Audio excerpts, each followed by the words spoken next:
You're listening to episode number 8 of the Play Your Position podcast.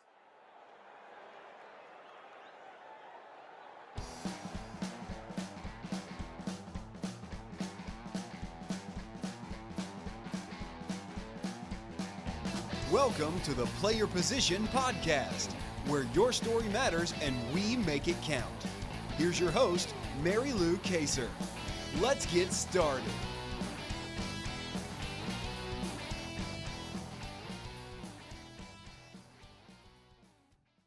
Hello, everyone. I am very excited to introduce my guest today, Tim Sieck. Tim, are you ready for kickoff? I am. Awesome. Tim is a principal partner with On Target Talent, an MT Endeavors company. On Target Talent is a professional services firm specializing in helping organizations assess, develop, and retain key talent. Before starting On Target Talent, Tim was a founding partner of a human resources and organizational development consulting firm, and prior to that, he was a director of consulting at the Novations Group, where he applied his extensive experience in employee development, career development, and HR processes to Fortune 500 companies. His last assignment at Novations was leading the effort to expand Novations business into Latin America. Tim is also an adjunct faculty member at Upper Iowa University, and his educational background includes a bachelor's degree from Upper Iowa University and a master's degree in organizational management. Tim's work has included clients such as Ford, Apple Inc., McDonald's, General Mills, and Chevron. And Tim, with that kind of background, I feel like we've already described for listeners a little bit about the position that you play right now. So why don't you go into more detail about how you got into the work you're doing right now with talent development and career development, and how that has really shaped your life? You know, I think that for me, one of my dreams growing up was to be a teacher, and early in my college experience, I realized that maybe teaching kids wasn't going to be the best thing for me. And so I looked for other opportunities, and the opportunity to teach adults through business settings as an organizational trainer presented itself. And I thought, boy, what a great way to make a living and still be able to teach people. So I took one of my first jobs as a corporate trainer doing customer service training, and I just stayed following that path from then on. Was there someone, an instrumental coach or mentor that influenced you to be interested in the teaching aspect? Because obviously what you do now is a form of teaching. You're just teaching in a corporate setting, in a business setting versus a classroom. Who helped guide you toward that position? One of the things that happened, and this was when I worked at W.W. Grainger, we were a large industrial supply company, and we would have consultants come in from consulting firms and other agencies to help us with different objectives that we had. And early on, I met a consultant by the name of Ron Cuttadine, who just kind of took me under his wing and became a mentor for me. He actually had worked at the Novations Group, and I spent time talking to him about what do I do if I want to do this for the rest of my life, for the rest of my career, if I want to be a consultant, if I want to travel around and do the things that you're doing. To this day, Ron and I still spend some time on the phone periodically to just touch base and talk about where my career is heading or what I'm working on. And he was probably the most influential person because he was a person that had done it before. Yes, having those connections, we're so fortunate if we find them. You obviously found this connection with Ron, and in the work that you've done, Tim, with people who are needing help and guidance, you probably are now serving as a mentor for some of the people that you go in and see. Would you say that's accurate? No, that's very accurate. And it's one of the things that I love about the position that I play is that it gives me the opportunity to help both individuals and organizations understand what it takes for someone to build a successful career. Early on in my career, I was asked to play a role that didn't really fit for me. I was in organizational development with a telecommunications company. And my boss came to me one day and said, the employee relations person in the IT department just quit. Can you fill in and take that job for a while? And I wanted to be a good team player, so I said, sure, I'll go do that. And what I realized very quickly was I'm not built for sitting in an office from 9 to 5. And that job required you to be there because you were going to have managers coming in with employee problems all day long. And you had to kind of be anchored to that desk. And so that led me to some research that I had been exposed to when I was at Grainger around what drives people from a career standpoint, and there were some assessments to take, which I got super interested in, and I realized that my career orientation, what drives me from a career standpoint, is I'm a freedom-oriented person. I have to have autonomy in the work that I do, and so for me, it was a very black and white thing. I went back to my boss and I said, I can't sit in this office every day and do this. I need to get back to my organizational development and training work where I get to schedule my time, work where I want to work, deal with the people that I want to deal with. And it was so eye-opening for me.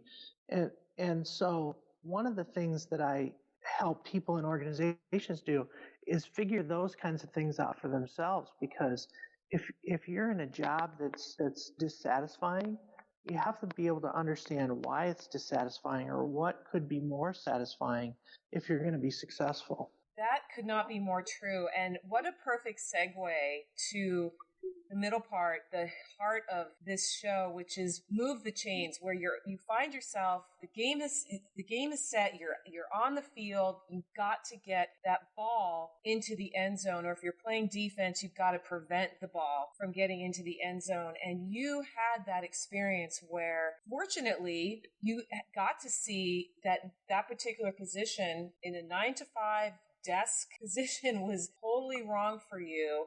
And it allowed you to step up and articulate to the people that knew you, hey, listen, I'm going to be much better. I'm going to serve this team so much better if I can play over here. And you were lucky that you had a group that was willing to work with you on that. You also mentioned something, Tim, that I think is so key. I don't know if you're familiar, I bet you are, with the book called Drive by Daniel Pink. Absolutely. And what he talks about in there is exactly what you just described, which leads me to my next question. What advice would you give people who are struggling to find that perfect position, that place where they feel at home, where it's not a chore to show up every day, that they wake up in the morning and they're excited because they know I'm doing what I'm meant to do?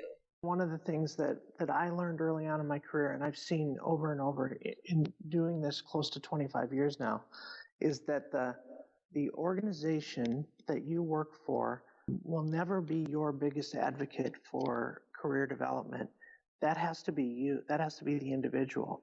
And so what it takes for an individual that's trying to figure out what they want to do from a career standpoint is a lot of soul searching, a lot of trying to figure out who I am and what makes me tick from a career standpoint. And then once you get a good handle around that, it requires you to actually sit down and have some conversations with your manager or supervisor to say, this is really what I'm looking for that will make my career more satisfying. And in some cases, your manager can help you down that development path. In some cases, the manager is actually a hindrance. And so I tell people that you can develop because of or in spite of your manager, but it has to be your responsibility. You're the only one that has a vested interest in where your career goes.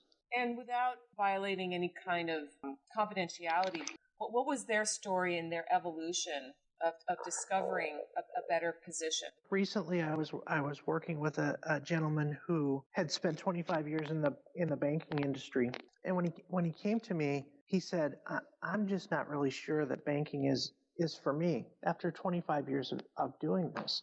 And so we went through several conversations about what was important to him, what parts of the job that he had today were super interesting. We like to use this 3-circle model that has an intersection between your talents, the things that you do really well, and your passions, the things that you're super interested in. And when those two things come together, that intersection is really what's called your individual genius. It's what makes you unique. And then once you find that intersection, the goal is to try to find one or more organizational objectives in your current organization or in another organization that you can use that individual genius to help the organization achieve what they're trying to do. And when those three circles, talents and passions and organizational needs, intersect, you end up with this really sweet spot that makes for a really, really nice career. So as we talked about that, what came to the surface was it wasn't really banking that was the hindrance. It was the organization that the person was in. And so sometimes the person says, I'm out of position. I'm not doing something that I love anymore. I loved it at one time, and that happens to people. Do something because you're good at it, but that passion fades. Other times you have a lot of passion, but you don't have the talent to pull that off. And sometimes it's the organization that drifts away from what you value, and that's what had happened with this person. And so at the end of the day, it was not a conversation about, I need to get out of banking. It was a conversation about, I need to get out of this bank and find another bank that's going to appreciate and use the talents and passions that I have. Those are fun conversations as well. I imagine they would be. And I love a couple of things you said. What was it? The genius? Say that again. Yeah, so the intersection where your talents overlap with your passions, that's your individual genius. It's what makes you unique. Yes, I love that. That individual genius, that sweet spot, and you use that terminology, can be absolutely liberating. And what a gift that your process gave this gentleman who discovered, hey, I just need a different team. He still loved, so to speak, football, but he just needed to go to a different team. And we see that all the time in sports, not just football. I know you're a big baseball fan. The same thing happens in baseball or any sport. And the organization itself may no longer be meeting your needs, but you still have gifts and passions that could contribute to that larger industry. And I know that happened to me, Tim. I was a teacher and I was teaching at a college, and there were some things that I saw that it did not resonate with me anymore philosophically. And so that's when I had to decide what my next move is going to be. And like you, teaching is at my core. I love to teach and train. I just needed to do it in a different venue. So it wasn't so much teaching that I was getting out of. It was just doing it in its own way. So that graphic that you just described with the three circles is very powerful. And for listeners today, I'm going to make sure that I put a graphic like that on Tim's page in the show notes for this particular episode, because I think that could be super valuable. If you are in a position right now where things just aren't feeling right, that might be a good exercise for you to go through. So thank you for that, Tim. That's amazing. We were talking before the show that the world has changed very quickly in the last few years, which I think is contributing to some of these people who have been in careers for 20, 25, 30 years, and now they're looking around wondering, is this really what I want to do? Could you speak to some specific shifts or changes that you have witnessed that have either challenged you personally or are challenging the groups that you work with, and how are you overcoming those challenges? Some of it's a challenge, Mary Lou. Some of it's actually good, and I kind of like to talk about the good side of it. A lot of times people think that social media makes the world more isolated, and one of the things that I found for the people that I'm coaching and for myself personally, social media has actually made the world a lot smaller. So I'll give you an example that just happened yesterday. Yesterday I read a great Forbes article that a woman had written about this new trend in organizations where people are doing stay interviews. So in this market where candidates market and organizations have to be super careful not to lose employees, one of the things that they should do is schedule some periodic interviews with new hires. So 90 days, 6 months, or a year out, just to get some feedback on how the organization's doing and are they meeting the new recruits' expectations. I loved that article.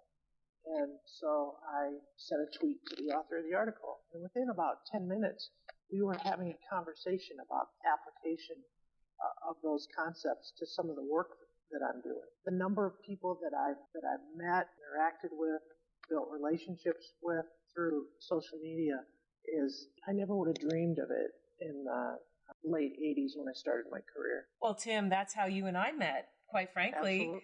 on Twitter, you saw a tweet about this podcast. You reached out to me and we started a conversation, which is what I love about Twitter particularly. Twitter to me is the ultimate conversation tool because so many people are available. Like you just described, this author responded to you, you expressed an interest, and I agree 100% with what you said about the ability to connect has never been greater. And what a wonderful thing. What a wonderful thing that has brought to us. And you also said something that I think we all need to keep in mind, and that is because of the changes that are going on, we have to look at what we do differently. And it's not necessarily a bad thing because there is a lot of talk, I know, among some of my friends looking at the next generation who seem to always have their faces in the screen. They have their cell phone or their laptop or their tablet, and it seems like they're not really involved in the world,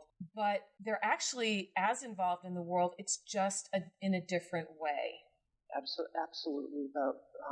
That's one of the things we know for sure is that this world is going to change, and we just have to change with it. I think it's time that we take the ball. We've moved the chains nicely down the field, and we're now in the red zone, and there are less than 30 seconds left on the clock, Tim. You are down 4 points. It's third down, and it's now or never. Tell a story about a time when you overcame this obstacle and ran the ball into the end zone for a game-winning touchdown.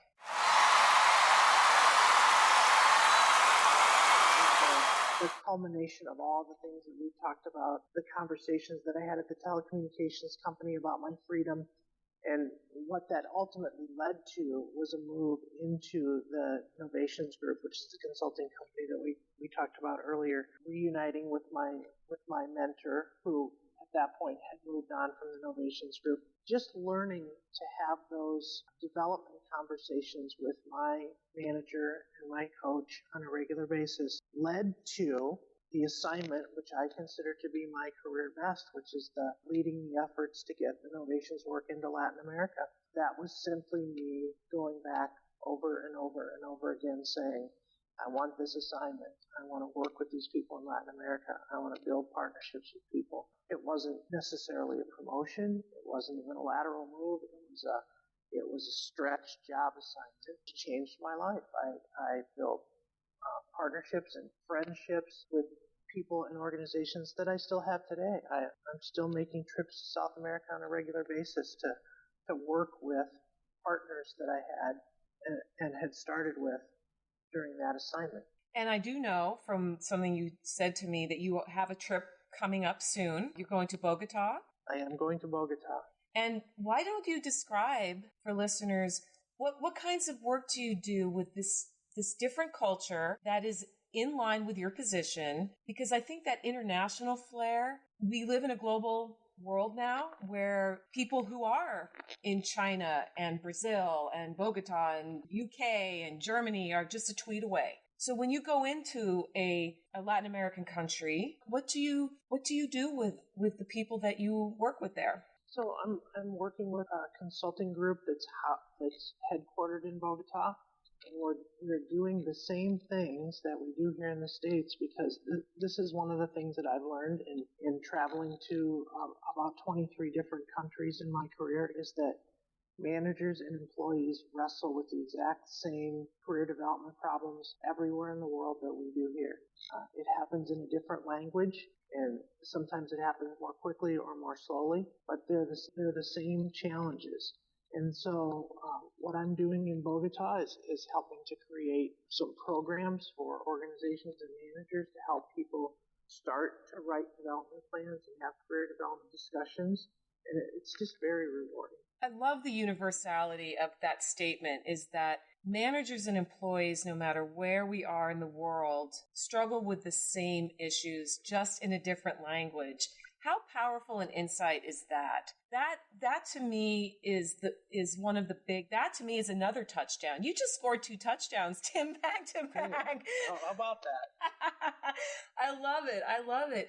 As we bring this game towards an end here, what are 1 to 3 key offensive strategies straight out of the Tim Sieck playbook that listeners could implement right away to move the chains of their careers and our businesses forward, because I do have people from both camps. Obviously, you're an entrepreneur. You have your own business. I'm an entrepreneur. I have my own business. However, you work within organizations where people are employed.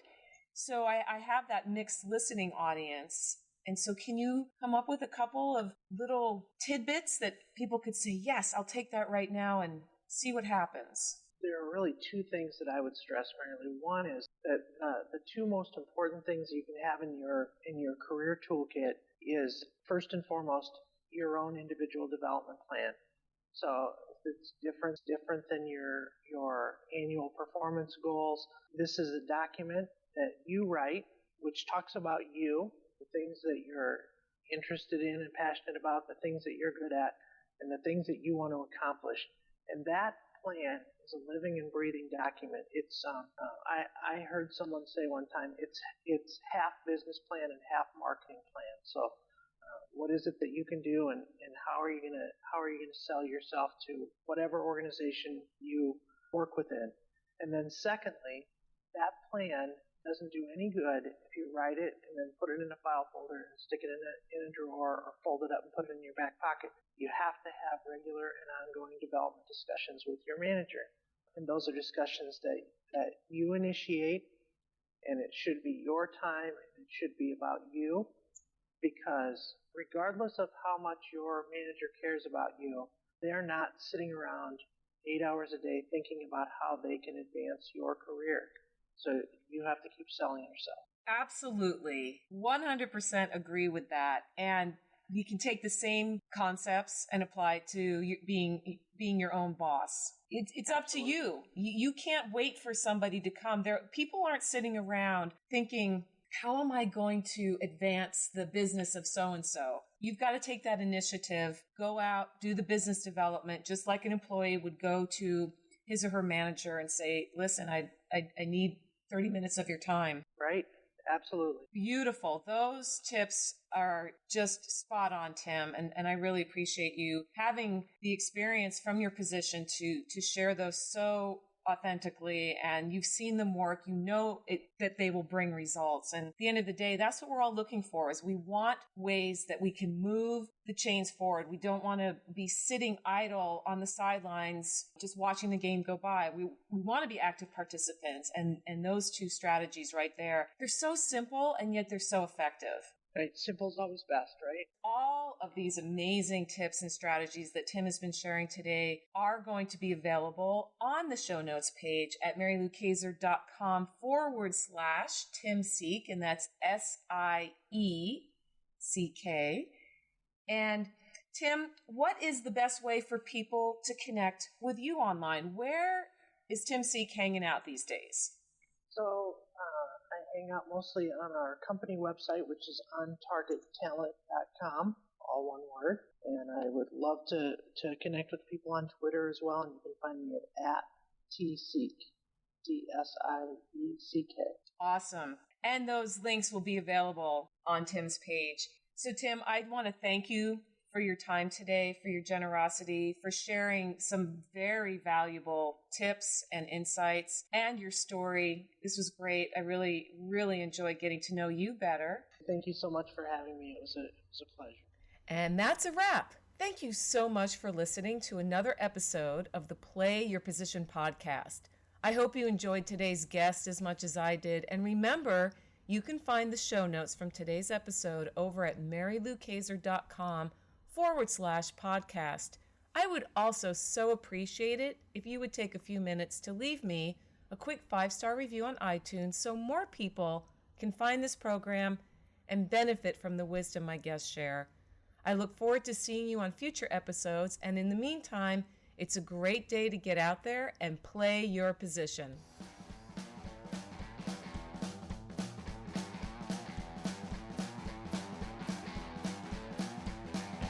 Thanks for listening to the Play Your Position podcast, where your story matters and we make it count at maryloukaser.com.